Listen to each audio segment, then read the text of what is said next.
আরেকটি বিষয় একটু জেনে নিতে চাই। আওয়ামী লীগের কার্যক্রম যেহেতু নিষিদ্ধ করা হয়েছে তার কারণটি হচ্ছে যদি আমরা বলি জুলাই গণঅভ্যুত্থানের সময় যে হত্যাযজ্ঞ চালিয়েছে তার দায়ভার চাপিয়ে এই কাজটি করা হয়েছে। তাহলে ১৯৭১ সালে জামাত ইসলামের ভূমিকা নিয়ে তারা কিভাবে রাজনীতিতে বাংলাদেশে রাজনীতি করার অধিকার পায় কিংবা বাংলাদেশের বর্তমান রাজনীতিতে কিভাবে জামাতে ইসলাম এত শক্তিশালী হয়? আপনি যদি একই অপরাধে অপরাধী করে এক দলকে নিষিদ্ধ করেন, মানুষ হত্যা কিংবা যেভাবেই হোক, জামাতে ইসলাম তো তার চেয়ে জঘন্য কাজ করেছে ১৯৭১ সালে। তাহলে তাদের আমি এই ভূমিকাটি একটু জানতে চাই আপনার কাছে। এই ভূমিকাটা না আসলে কনফিউজিং। এই ভূমিকাটাকে আমি নিজে বুঝি না। কারণ যে অপরাধের কারণে আপনি মানে আওয়ামী লীগের রাজনীতিকে নিষিদ্ধ করেছেন, আওয়ামী লীগের রাজনৈতিক কর্মকাণ্ডকে নিষিদ্ধ করেছেন, মানে তাদের বিচার একটা শর্ত আছে যে বিচার হওয়ার আগ পর্যন্ত, তাহলে আপনি জামাতকে তাহলে নিষিদ্ধ করছেন না কেন? অথবা জামাতকে কোনো বিচারের আওতায় আনছেন না কেন? জামাত তো ওরা প্রায় বলে যে আওয়ামী লীগ এত বড় একটা কাজ করেছে, কেউ ক্ষমা চেয়েছে না? কেউ চায়নি, চাওয়া উচিত ছিল আমি মনে করি। কিন্তু সেরকম ক্ষমা তো জামাত চাইনি। জামাত তো কখনো বলেনি আমরা ৭১-এ ভুল করেছিলাম, কখনো তো বলেনি। তারা কখনো ক্ষমা চায়নি। এবং ৭১-এর যে অপরাধ, সেই অপরাধের তুলনায় এটা যদি আমাদের একজন মানে কি বলে উপদেষ্টা, আইন উপদেষ্টা ডক্টর আসিফ নজরুল, উনি আবার কয়েকদিন আগে বলেছিলেন যে হাসিনার অপরাধ নাকি ৭১-এর চেয়েও বেশি বলে, আবার ঘন্টা দেড়েকের জন্য বলেছিলেন আর কি। ঘন্টা দেড়েক পরে উনি আবার এখান থেকে ফিরে এসেছেন, ফিরেও আসছেননি, খুব মানে কৌশলী একটা অবস্থান নিয়েছেন। ১.৫ ঘন্টা পরে উনি বলেছেন যে আমার ওই কথায় মানে যারা মানে ভুল বুঝেছেন তাদের কাছে উনি ক্ষমা প্রার্থী, তাদের কাছে দুঃখ প্রকাশ করেছেন। মানে যারা নাকি ভুল না বুঝেছে তাদের কাছে ক্ষমা টমা চায়নি, যারা দুঃখ পেয়েছে তাদের কাছে ক্ষমা চেয়েছে। যাই হোক, তো তারা কিন্তু এভাবে চেষ্টা করছে। দেখেন, এটা আসলে আপনি যদি ওভাবে ধরেন, জামাতের যে আচরণ, এখন যে আপনি জিজ্ঞাসা করেন যে আপনি যে একটু আগে বললেন যে এনসিপি একটা সরকারের মানে আপনার মদতপ্রাপ্ত দল কিনা, যদি এনসিপি সরকারি দল হয় তাহলে কিন্তু আমি বলবো যে এই সরকারের সন্তান হলো দুইটা। একটা হলো মানে আদরের সন্তান হলো এনসিপি, আর তুলনামূলকভাবে একটু কম আদরের সেটা হলো গিয়ে আপনার জামাত। কিন্তু জামাত আবার নিজ যোগ্যতায় অনেক কিছু আদায় করে নিচ্ছে। সরকারের কাছ থেকে জামাত নানা ধরনের সুযোগ সুবিধা পাচ্ছে বলে অনেকে মনে করেন। সরকারের অনেক গুরুত্বপূর্ণ জায়গায় জামাতের লোকজন বসে আছে, এটা ওপেন সিক্রেট, সবাই জানে। তো স্বাধীনতা বিরোধীদের এই দেশে কিন্তু মানে আমাদের ৭১-এর যে স্বাধীনতা, সেই স্বাধীনতা যারা বিরোধিতা করেছেন তাদের অনেক জায়গায় কিন্তু বসিয়ে দেওয়া হচ্ছে। কতগুলি ঘটনা আমি বলি আপনাকে, এগুলো আসলে ঠিক না, বাট হচ্ছে, কেউ কোনো প্রতিবাদও করছে না। যেমন ধরেন, একটা আইন করা হলো যে শেখ হাসিনার পরিবারের যে সমস্ত লোকের নামে বিভিন্ন প্রতিষ্ঠানের নামকরণ করা হয়েছে সেগুলো বাদ দিতে হবে। এটা হতে পারে, একটা সরকারের ডিসিশন হতে পারে, আমার কোনো আপত্তি নাই।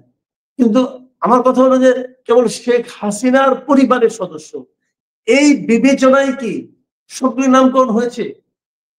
বঙ্গবন্ধু কি শেখ হাসিনার পরিবারের সদস্য হিসাবে দেশে এবং বিদেশে পরিচিত?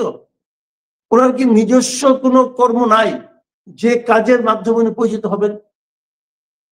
বঙ্গবন্ধু তো শেখ হাসিনার বাবা হিসেবে পরিচিত না, বঙ্গবন্ধু তো বাংলাদেশের মহানায়ক হিসেবে পরিচিত। আপনি কুষ্টিয়া একটা উদাহরণ দিয়ে বলে যাবেন, কুষ্টিয়ার ইসলামী বিশ্ববিদ্যালয়, সেখানে বঙ্গবন্ধুর নামে একটা হল ছিল, সেই হলটার নামটা আপনি চেঞ্জ করলেন, চেঞ্জ করে কার নামে করলেন হলো গিয়া শাহজিদুর রহমানের নামে।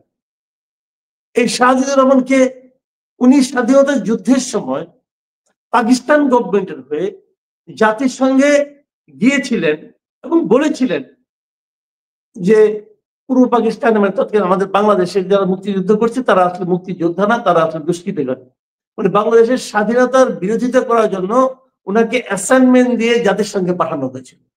এবং সেখানে যে উনি বলেছিলেন যে বাংলাদেশের স্বাধীনতা যুদ্ধটা আসলে এটা একটা মানে কোনো স্বাধীনতা যুদ্ধই না, এটা একটা বিচ্ছিন্নতাবাদী আন্দোলন। এই তো বলে ভারতের সহযোগিতা একটা বিচ্ছিন্নতাবাদী আন্দোলন, উনি এই কথাগুলি বলেছিলেন। যে লোকটা নাকি আমাদের স্বাধীনতার মূল অস্তিত্বের সঙ্গে বিরোধিতা করেছেন, তার নাম আপনাকে বসাতে হলো বঙ্গবন্ধুর নাম চেঞ্জ করে।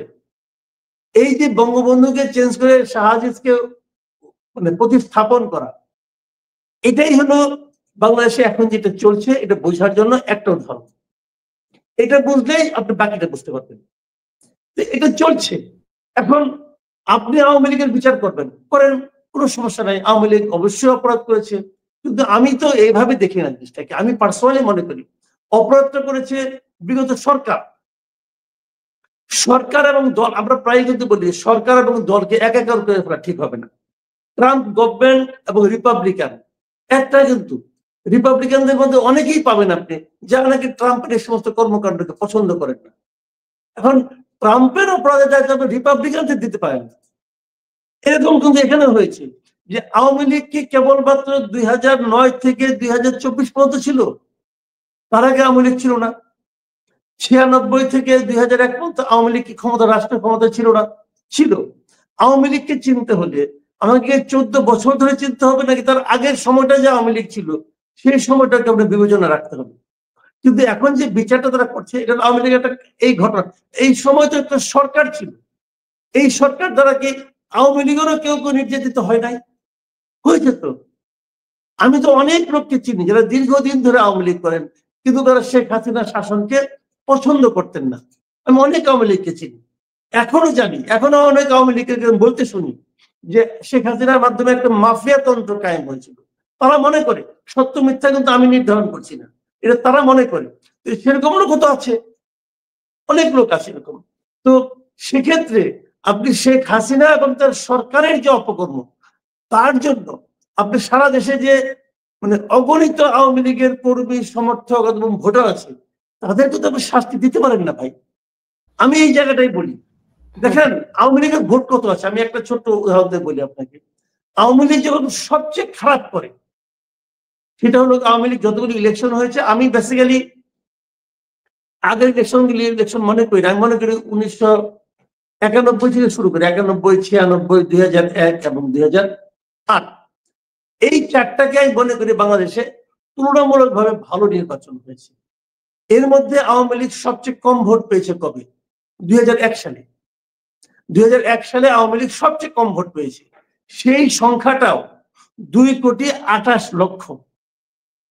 তার মানে আওয়ামী লীগ যখন সবচেয়ে কম ভোট পায়, তখনও 2,28,00,000 ভোট পায়। 2021 থেকে এখন জনসংখ্যা বেড়েছে, ভোটার বেড়েছে, বুঝলাম, মানলাম যে 15 বছর আওয়ামী লীগ খুব খারাপ কাজ করেছে, এটা মানলাম। মেনে নিয়ে কি ভাবলাম যে আওয়ামী লীগের ভোট কমে গেছে। কত কমেছে? আওয়ামী লীগের ভোট কত কমেছে? কমে নয়, অর্ধেক হয়েছে।